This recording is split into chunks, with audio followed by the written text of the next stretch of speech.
Hello बच्चों, let's see this question. The question says, if a plus 3b plus 5c plus 7d is less than 31, where a, b, c, d are distinct natural numbers, and if x minus a multiplied by x minus d raised to the power d upon x minus b multiplied by x minus c plus b plus c raised to the power d divided by a, then x can assume which of the below values. Four values यहाँ पे हमको given है. First value is minus pi upon 3, second value दी है pi upon 3, and third value given है minus pi, and fourth value है pi upon 4. सो ये four values हमको गिवन है और हमको बताना है कि x इन चारों में से कौन कौन सी वैल्यूज ले सकता हूं. सो जो क्वेश्चन में हमको दिया है कि a plus 3b a plus 3b plus 5c plus 7d, ये क्वेश्चन में बोला कि लेस देन 31, तो मैं इसको लेस देन और इक्वल्स टू 30 भी बोल सकता हूं.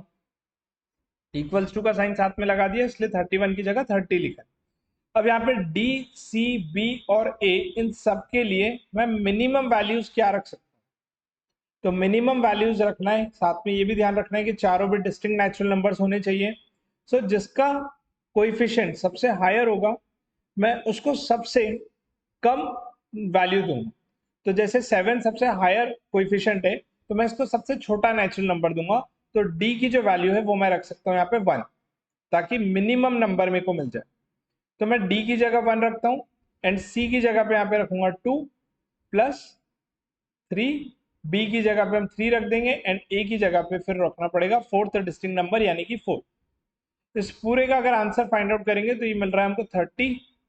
इसका मतलब जो ए, बी, सी और डी की वैल्यू होगी वो हमको यही वैल्यूज रखनी पड़ेगी, क्योंकि अगर मैं इसमें कुछ भी चेंज करता हूं तो उसका आंसर 30 से बड़ा हो जाएगा. सो इसीलिए यहाँ पे ए की जो वैल्यू है वो रहेगी 4, बी की वैल्यू 3 होगी, सी की वैल्यू होना चाहिए 2, एंड डी की वैल्यू रहेगी 1. इन वैल्यूज को अगर हम पुट अप करें, जो हमको एक एक्सप्रेशन दिया है इसमें, तो यहाँ लिखा था x माइनस ए, तो अब ये हो जाएगा x माइनस 4. आगे लिखा है x माइनस डी, तो ये हो जाएगा x minus 1. Raise to the power d लिखा है, means raise to the power 1 करना है, और पावर में 1 नहीं भी लिखा तो चलेगा. So upon x minus B, तो x माइनस 3 लिख सकते हैं इसको, x माइनस सी, सो इसकी जगह आ जाएगा x minus 2 plus b plus C, तो b plus C means 3 plus 2, तो ये हो जाएगा 5. तो 5 अपॉन a की वैल्यू हो जाएगी 4, एंड 5 के पावर में d लिखना था यानी 1, तो आप 1 को नहीं भी लिखेंगे पावर में तो चल सकता है. सो ये अब हमारे पास एक्सप्रेशन है, और इस एक्सप्रेशन में हम x की वैल्यू क्या रख सकते हैं गिवन चार वैल्यूज में से, ये हमको बताना. सो इसको फाइंड आउट करने के लिए अब हम इन दोनों फैक्टर्स को मल्टीप्लाई करेंगे, एंड मल्टीप्लाई करके हम इसको क्वाड्रेटिक इक्वेशन में या क्वाड्रेटिक पॉलिनोमियल में कन्वर्ट कर देंगे, ऐसा आप कह सकते हैं. तो अगर मैं इसको x माइनस 4 या x माइनस 1 से मल्टीप्लाई करता हूं तो ये क्या बन जाएगा, x square minus 5x plus minus 4 into minus 1 करेंगे तो ये आ जाएगा 4 whole divided by x minus 3 into x minus 2 करेंगे, सो ये बन जाएगा x square minus 5x plus 6 plus 5 upon 4. उसके आगे इसको सॉल्व करेंगे तो ये बन जाएगा x square minus 5x plus 4 whole divided by x minus 5 upon 2 का होल स्क्वायर प्लस 1.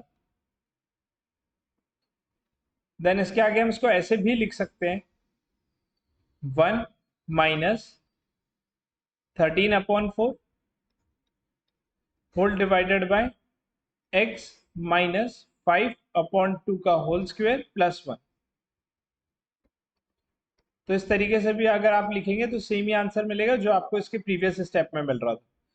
अब इसके आगे हमको क्या करना है कि मिनिमम और मैक्सिमम वैल्यूज इस पूरे एक्सप्रेशन की क्या क्या आ सकती है ये हम कैलकुलेट करेंगे.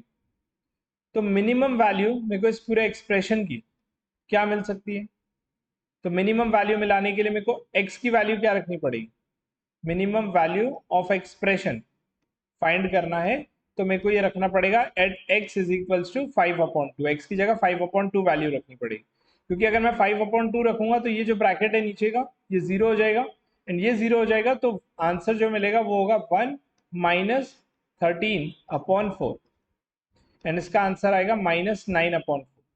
सो ये मिनिमम वैल्यू आ जाएगी एक्सप्रेशन। इसी तरीके से मैं मैक्सिमम वैल्यू एक्सप्रेशन की बोल सकता हूँ, मैक्सिमम वैल्यू ऑफ एक्सप्रेशन, और मैक्सिमम वैल्यू एक्सप्रेशन की हमको फाइंड करने के लिए कोई वैल्यू पुट करने की जरूरत नहीं है। आप डायरेक्टली बोल सकते हैं कि जो मैक्सिमम वैल्यू होगी इस पूरे एक्सप्रेशन की क्लोज टू 1 होगी, क्योंकि 1 में से हम इस पूरी टर्म को माइनस कर रहे हैं, एंड ये वाली जो टर्म है 13/4 डिवाइडेड बाई x माइनस 5/2 का होल स्क्वायर प्लस 1, ये पूरी टर्म 0 नहीं आ सकती है, क्योंकि नीचे जो है डिनोमिनेटर में x माइनस 5/2 का स्क्वायर किया हुआ है, तो ये नेगेटिव में आ नहीं सकता, जिस वजह से ये पूरी टर्म ही एक पॉजिटिव टर्म होगी। और पॉजिटिव टर्म में अगर हम मिनिमम मान ले कि कितनी टर्म की वैल्यू हो सकती है, सो ये 0.0000, 0.00, एंड आखिरी में जाकर के कोई भी एक नंबर हो सकता है। तो अगर ये क्लोज टू 0 हो जाएगी ये वाली टर्म, तो 1 माइनस 0 अगर करेंगे तो जो आंसर मिलेगा वो 1 आएगा। इसका मतलब जो मैक्सिमम वैल्यूज एक्सप्रेशन की आ सकती है वो क्लोज टू 1 आ सकती है, यानी 1 से छोटी होगी। सो अब x के लिए जो रेंज मिली है हमको वो है -9/4 से ग्रेटर या इक्वल हो सकती है x की वैल्यू, बट लेस देन होनी चाहिए 1 से। सो अब जो हमारे पास चार ऑप्शन थे, उन चारों ऑप्शन में आप चेक करो कि कौन कौन से ऑप्शन इस रेंज के अंदर आ रहे हैं। सो आपको दिखेगा कि जो फर्स्ट ऑप्शन है -π/3, पाई की वैल्यू आप यहाँ पे 3.14 रख सकते हैं, एंड जो फोर्थ ऑप्शन है π/4, सिर्फ ये दो ही ऑप्शन जो है वो इस रेंज में लाई करते हैं। So the correct answer for this question is option A, 1 and 4, values 1 and 4 जो है ये करेक्ट आंसर हो जाएगी इस क्वेश्चन के लिए। तो चेक कर लेते हैं कौन सा ऑप्शन में 1 एंड 4 लिखा हुआ है। सो ऑप्शन डी में बोला है only 1 and 4, so D is the correct answer. I hope you understood it well. Best of luck.